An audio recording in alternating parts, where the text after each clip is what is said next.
యూసీఐలో ఒక ఎంప్లాయీ ఉన్నారు. నాన్నగారు వివేకానంద రెడ్డి గారికి మర్డర్ కేసులో అక్యూస్డ్గా A6గా ఉన్నారు. ఆ ఎంప్లాయీ అతను అరెస్ట్ అయింది 14th April 2023.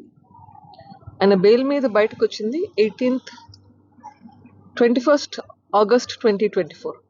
మొత్తం సంవత్సరం 4 నెలలు 7 రోజులు, అంటే 495 రోజులు జైల్లో ఉండి బయటకు వచ్చారు.